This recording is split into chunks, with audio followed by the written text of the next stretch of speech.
આવો મારી સાથે માણીએ મુંબઈની ગલીઓની સફર ચાલીને.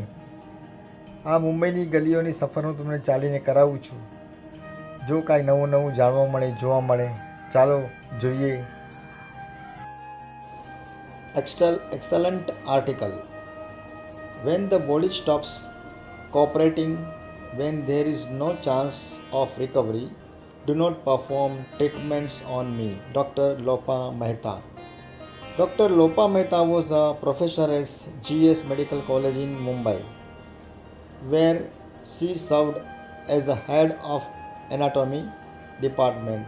At the age of 78, she wrote, ગુજરાતીમાં, જ્યારે શરીર સાથ આપવાનું બંધ કરી દે, જ્યારે સ્વસ્થ થવાની કોઈ શક્યતા ન રહે, ત્યારે મારા પર કોઈ સારવાર ન કરવી. ડૉક્ટર લોપા મહેતા. ડૉક્ટર લોપા મહેતા મુંબઈની GS મેડિકલ કોલેજમાં પ્રોફેસર હતા, જ્યાં તેઓ એનાટોમી વિભાગના વડા તરીકે સેવા આપતા હતા. 78 વર્ષની વયે તેમણે લિવિંગ બિલ લખી. તેમાં તેમણે સ્પષ્ટ રીતે જણાવ્યું, જ્યારે શરીર સાથ આપવાનું બંધ કરી દે, જ્યારે સ્વસ્થ થવાની કોઈ શક્યતા ન રહે, ત્યારે મારા પર કોઈ સારવાર ન કરવી, કોઈ વેન્ટિલેટર નહીં, કોઈ ટ્યુબ નહીં, કોઈ અનાવશ્યક હોસ્પિટલની ધમાલ નહીં. મારા અંતિમ ક્ષણો શાંતિથી પસાર થવા દો. સારવારના હઠાગ્રહ કરતાં જ્ઞાનને પ્રાધાન્ય આપવું જરૂરી જોઈએ. ડૉક્ટર લોપા એ આ દસ્તાવેજ માત્ર લખ્યો જ નહીં, પરંતુ મૃત્યુ વિશેની એક રિસર્ચ પેપર પણ પ્રકાશિત કર્યો. તેમાં તેમણે સ્પષ્ટ કહ્યું કે મૃત્યુ એ એક કુદરતી, અનિવાર્ય અને જૈવિક પ્રક્રિયા છે. તેમના તર્ક મુજબ આધુનિક ચિકિત્સાએ મૃત્યુને ક્યારેક સ્વતંત્ર ખ્યાલ તરીકે જોયું નથી. ચિકિત્સા હંમેશા એવું માને છે કે મૃત્યુ કોઈ રોગનું પરિણામ છે અને તે રોગની સારવાર કઈ રીતે કરીને મૃત્યુને રોકી શકાય છે. પરંતુ શરીર વિજ્ઞાન તેનાથી કંઈક વધુ ઊંડું છે. તેઓ દલીલ કરે છે, શરીર કોઈ યંત્ર નથી તે જે સતત ચાલ્યા કરે. એક મર્યાદિત વ્યવસ્થા છે જેમાં ચોક્કસ માત્રામાં જીવનશક્તિ હોય છે. આ શક્તિ કોઈ સંગ્રહિત ટાંકીમાંથી આવતી નથી, પરંતુ સૂક્ષ્મ શરીરમાંથી આવે છે. આ સૂક્ષ્મ શરીર એવી વસ્તુ છે જે દરેક વ્યક્તિ અનુભવે છે, પરંતુ જોઈ શકતું નથી. તે મન, બુદ્ધિ, સ્મૃતિઓ અને ચેતનાઓનો બનેલો એક વ્યવસ્થા છે. આ સૂક્ષ્મ શરીર જીવન શક્તિ માટે દ્વાર જેવું કામ કરે છે. આ શક્તિ સમગ્ર શરીરમાં ફેલાય છે અને તે જીવંત રાખે છે. હૃદયના ધબકારા, પાચન અને વિચારવાની ક્ષમતા, આ બધું તેના પર નિર્ભર છે. પરંતુ આ શક્તિ અનંત નથી. દરેક શરીરમાં તેની ચોક્કસ માત્રા હોય છે.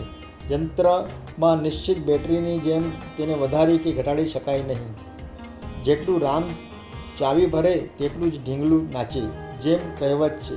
તો ડૉક્ટર લોપાએ લખ્યું કે જ્યારે શરીરમાં આ શક્તિ ખૂટી જાય, ત્યારે સૂક્ષ્મ શરીર ભૌતિક શરીરથી અલગ થઈ જાય છે. તે ક્ષણે શરીર સ્થિર થઈ જાય છે. આપણે તેને પ્રાણ પંખીરું ઉડી ગયું કહીએ છીએ. આ પ્રક્રિયા કોઈ રોગ કે કોઈ ખામી સાથે સંબંધિત નથી. તે શરીરની આંતરિક લય છે. આ ગર્ભમાં શરૂ થાય છે, આગળ વધે છે અને મૃત્યુમાં પરિણામે છે. આ શક્તિ દરેક ક્ષણે ખર્ચાતી રહે છે. દરેક કોષ, દરેક અંગ પોતાનું આયુષ્ય પૂરું કરે છે. અને જ્યારે સમગ્ર શરીરનો ક્વોટા ખૂટી જાય, ત્યારે શરીર શાંતિથી વિશ્રામ કરે છે. મૃત્યુની ક્ષણ ઘડિયાળથી માપવામાં આવતી નથી. તે એક જૈવિક સમય છે. તે દરેક વ્યક્તિ માટે અલગ હોય છે. કેટલાક માટે જીવન 35 વર્ષ પૂરા થાય છે, કેટલાક માટે 90 વર્ષમાં, પરંતુ બંને પોતાની સંપૂર્ણ યાત્રા પૂરી કરે છે. જો આપણે તેને હાર કે બળજબરી તરીકે ન જોઈએ, તો કોઈ અધૂરું મળતું નથી. ડૉક્ટર લોપા મુજબ જ્યારે આધુનિક ચિકિત્સા મૃત્યુને રોકવા હઠાગ્રહમાં પડે છે, ત્યારે માત્ર દર્દીનું શરીર જ નહીં, સમગ્ર કુટુંબ થાકી જાય છે. એક શ્વાસ માટે ICUમાં 1 મહિનો ખર્ચ ક્યારેક જીવનભરની બચત નાશ કરી નાખે છે.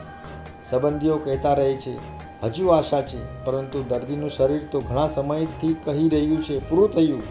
એટલે જ તેમણે લખ્યું, જ્યારે મારો સમય આવે, મને ફક્ત KEM હોસ્પિટલમાં લઈ જાઓ. મને વિશ્વાસ છે કે તેઓ અનાવશ્યક હસ્તક્ષેપ નહીં કરે, સારવારના નામે લાંબી વેદના નહીં આપે. મારા શરીરને રોકશો નહીં, તેને જવા દેજો. પરંતુ પ્રશ્ન એ છે, શું આપણે પોતાના માટે આવો નિર્ણય લીધો છે? શું આપણું કુટુંબ તે ઈચ્છાનું સન્માન કરશે અને જે તેનું સન્માન કરશે તેનું સમાજમાં સન્માન થશે? શું આપણી હોસ્પિટલો આવી ઈચ્છાઓનું સન્માન કરે છે કે દરેક શ્વાસ માટે બિલ આપવામાં આવે છે અને દરેક મૃત્યુના માટે આરોપો લગાવવામાં આવે છે? આ એટલું સરળ નથી. તર્ક અને લાગણીઓનો વચ્ચે સંતુલન જાળવવું કદાચ સૌથી મુશ્કેલ કાર્ય છે. જો આપણે મૃત્યુને શરીરની આંતરિક લયમાં ઉદ્ભવી શાંત અનિવાર્ય પ્રક્રિયા તરીકે જોવાનું શીખીએ તો કદાચ મૃત્યુનો ડર ઓછો થશે અને ડૉક્ટરો પાસે આપણી અપેક્ષાઓ વધુ વાસ્તવિક બનશે.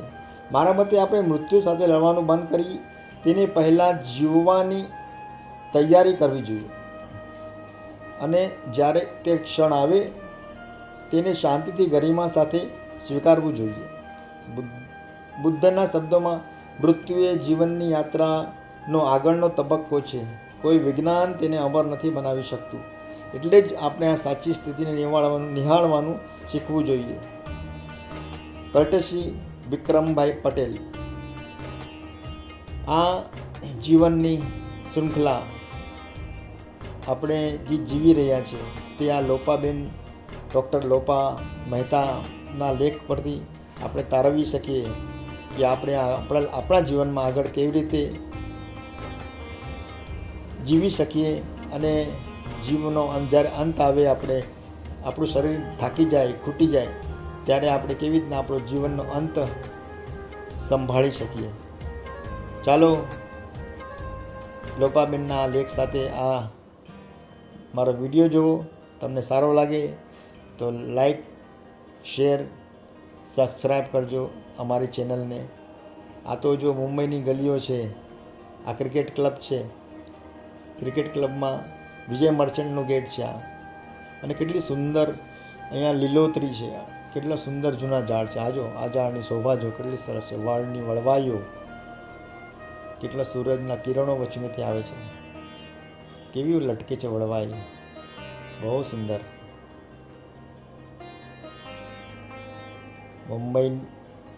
મુંબઈની સુંદરતા, આ બધી નવી નવી ઇમારતો, મેટ્રો, ટ્રેનો, વિમાનો ની સામે આવું કુદરત.